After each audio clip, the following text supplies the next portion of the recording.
हुण इत्थे शब्द आया है कादियां। कादियां का मतलब काजियां ने, बहुवचन की गल। वक्त ना पायो कादियां, कहंदे वो संसार की रचना कदों हुई, किहड़ा समा सी, किहड़ी थित सी, किहड़ा वार सी, किहड़ी रुत सी। कहंदे जे पंडितां नूं नहीं पता लगा, जे हुंदा उन्हां नूं पता तो वो अपने पुराणा ग्रंथां दे विच लिख दिंदे, जे पता हुंदा ते कल्ला उन्हां नूं नहीं, काजियां नूं भी नहीं पता लगा। जिहड़े काजी लोग सी उन्हां नूं भी नहीं पता लगा। जे उन्हां नूं पता हुंदा, लिखण लेख कुरान, कहंदे वो आयतां दे विच लिख दिंदे। जिवें मैं बेनती करां कि जिहड़ी कुरान आ ना, ये हज़रत मुहम्मद साहब ने आप नहीं लिखी, ये उन्हां तों बाद लिखी गई। उन्हां दीआं आयतां नूं इकट्ठियां करके लिखिया गया, उन्होंने कुरान का नाम दिता गया। ते साहब कहंदे जे संसार की रचना बारे पता हुंदा ते वो काजी जिहड़े सी वो उन्हां आयतां नूं इकट्ठियां करदे ते इकट्ठियां करके लिख दिंदे कि संसार की रचना कदों हुई। पर कहंदे वक्त ना पायो कादियां, काजियां नूं भी उस समय का पता नहीं। जे पता हुंदा तो जरूर कुरान दे विच वो लेख लिखदे। एक बेनती इत्थे जरूर करां, इत्थे शब्द आया कादियां। साडा ही इलाका है माझे दे विच, बटाले दे कोल एक छोटा जिहा नगर, शहर कह लीए, कादियां पैंदा है। उत्थे इस्लाम धर्म की एक जमात है, अहमदिया जमात। ਉਹਦੇ आगू मन्ने जाते ने मिर्जा गुलाम अहमद कादियां। तो उन्होंने इत्थों तक कई किताबां भी लिख दित्तियां कि गुरु नानक साहब ने यह कहा कि सिखो, कादियां दे जिहड़े मुसलमान ने उन्होंने वक्त ना पाए, उन्होंने तंग ना करियो। उन्होंने इस पंक्ति के उत्ते कई किताबां भी लिख दित्तियां। पर यह असीं कहांगे अणभोलता सी कि उन्हां वीरां ने इस पंक्ति दे अपनी मर्जी दे नाल अर्थ कीते। करदे ने लोग एक पंक्ति दे अपनी मर्जी दे नाल अर्थ, जिवें सरसे वाले ने कीते कि संत साजन भए सरसे। सारे संत जिहड़े ने वो सरसे विच ने। अक्सर लोग एक पंक्ति दे अर्थ करदे ने, जिहदे करके गुरबाणी दे अर्थां दे असीं अनर्थ कर दिंदे हां। गुरबाणी दी एक पंक्ति दे कदी अर्थ क्लीयर समझ विच नहीं आ सकदे, नहीं कीते जा सकदे। इत्थे कादियां का मतलब उन्हां कादियां दे मुसलमान वीरां वास्ते नहीं। इत्थे कादियां का अर्थ है काजियां। ते गल चल रही संसार की उत्पत्ति की। कहंदे वक्त ना पायो कादियां, मेरे ख्याल आप जी गल समझ गए होवोगे। साहब कहंदे काजियां ने भी उस संसार की रचना के वक्त बारे नहीं दसिया। जे उन्हां नूं पता हुंदा ते जरूर वो कुरान दीआं आयतां दे विच लिख दिंदे। थित वार ना जोगी जाने, रुत माह ना कोई। कहंदे जगत कदों बनिया सी, किहड़ी थित सी, किहड़ा वार सी, ना पंडित वीर दस सके, ना काजी वीर दस सके। हुण तीजा मत सी उस समय प्रसिद्ध जोगी। साहब कहंदे जिहड़े ये जोगी सी ना, ये गल जोगी भी नहीं जानदा।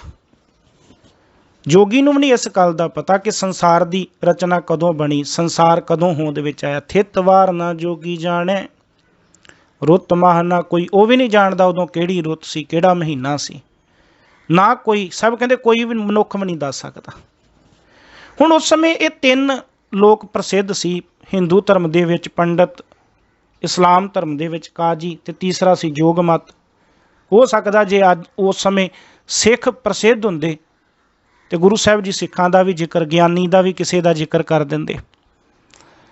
पर भावअर्थां दे विच ये गल है कि कोई भी नहीं जानता कि वो संसार कदों परमात्मा ने बनाया, कीता पसाओ एको कवाओ, कदों वो हुक्म कीता, नहीं पता। सह फिर किनू पता है? कोई तो होएगा जिन्हों पता। तो गुरु नानक साहब कहते हाँ, बंदा तो नहीं कोई दस सकता, वो दस सकता जिन्हें हुक्म करके संसार की रचना की। जां करता सिर ठीक कौ साजे, आपे जाने सोई। कहते वो सिरजनहार परमात्मा जिसने सिरठी, सिरठी मतलब सृष्टि जगत, सिरठी कौ संबंध की आ गया, सृष्टि नूं जगत नूं साजे बनाया, पैदा किया। सब कहते वो परमात्मा सिरजनहार जिसने इस सृष्टि नूं पैदा कीता, जगत नूं पैदा कीता, वो आप जानदा कि उन्हें ये जगत की रचना कदों कीती है। जां करता सिर ठीक हो साजे आपे जाने सोई। साहब जी फिर मैं उहदी सिफत सलाह किवें करां? किव कर आखां किव सा लाही, क्यों वरनी किव जान। साहब कहते किव कर आखां, मैं उस अकाल पुरख परमात्मा की वडियाई किस तरह दसां? किव कर आखां, किवें आखां, मैं किवें बयान करां? किव सा लाही, किस तरह अकाल पुरख परमात्मा की सिफत सलाह करां?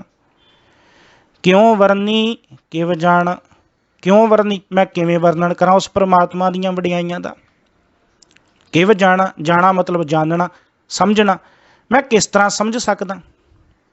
नानक आखण सब को आखै एक दूं एक सियाणा।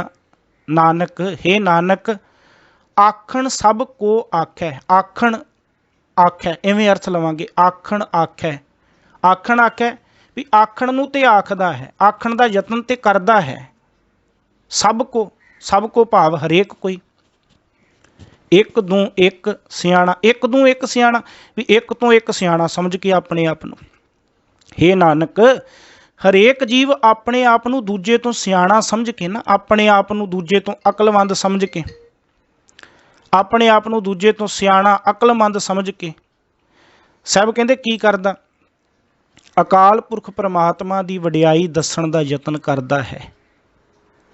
वो दसण दा यतन करदा संसार कदों होंद विच आया, किवें रचना हुई, किवें वो परमात्मा की वडियाई दसण दा यतन करदा ते करदा भी किवें? एक दूं एक सियाणा, एक तो एक सियाणा समझ के ना अपने आप नूं भी मैं ही सियाणा, बाकी ते एवें तुरे फिरदे। एक दूं एक सियाणा, पर हकीकत की है? साहब कहंदे कोई नहीं दस सकदा। यतन करदे ने, आखण आखै, आखण दा यतन करदे ने, यतन कर रहे ने ना, सारे यतन कर रहे ने अपने आप नूं एक तो एक सियाणा समझ के, दूजे तो अपने आप नूं सियाणा समझ के, पर साहब कहंदे कोई समझी जाए सियाणा बयान थोड़ा कर सकदा। वड्डा साहिब वड्डी नाई कीता जा का होवै। वड्डा साहिब, मालक परमात्मा अकाल पुरख सब तो वड्डा है। वड्डी नाई, उहदी वडियाई भी सब तो वड्डी है। कीता जा का होवै, कहंदे ये जगत विच जो कुछ हो रहा उस अकाल पुरख परमात्मा का कीता ही हो रहा है। कीता जा का होवै, कीता जो कुछ इत्थे कीता है, जा का होवै उस परमात्मा का ही कीता होया। जो कुछ हो रहा उस परमात्मा का ही कीता हो रहा, वो सारियां तो वड्डा है। उहदी नाई, नाई कहंदे वडियाई, कहंदे उस परमात्मा की वडियाई सब तो उच्ची है।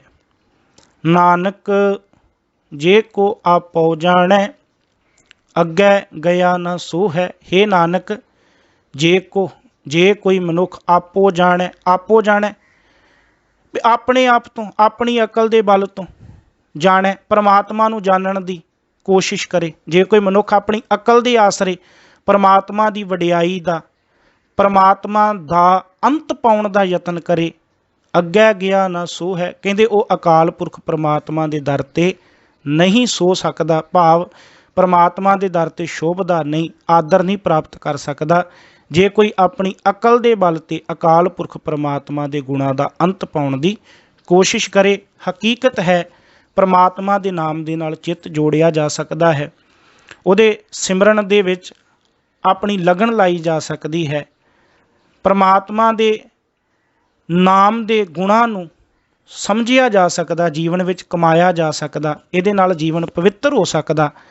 पर यह भगती दे राह ते तुर के जे कोई मनुख ये सोच के आखण दा यतन करे कि मैं परमात्मा दा अंत पा लिया, परमात्मा दे गुणां दा अंत पा लिया, साहब कहंदे ये भुल है। उस परमात्मा दे गुणां दा कोई भी अंत नहीं पा सकदा। जे कोई आखण दा यतन करे अग्गै गया ना सो है, कहंदे वो परमात्मा दे दर ते शोभदा नहीं। हाँ, धार्मिक कर्म करके ਇੱਥੇ संसार ਵਿੱਚ तिल मात्र मान जरूर प्राप्त कर सकदा भी लोग कह देणगे धर्मी है, दानी है, पर परमात्मा के दर ते उन्होंने कोई भी मान सत्कार नहीं मिलता।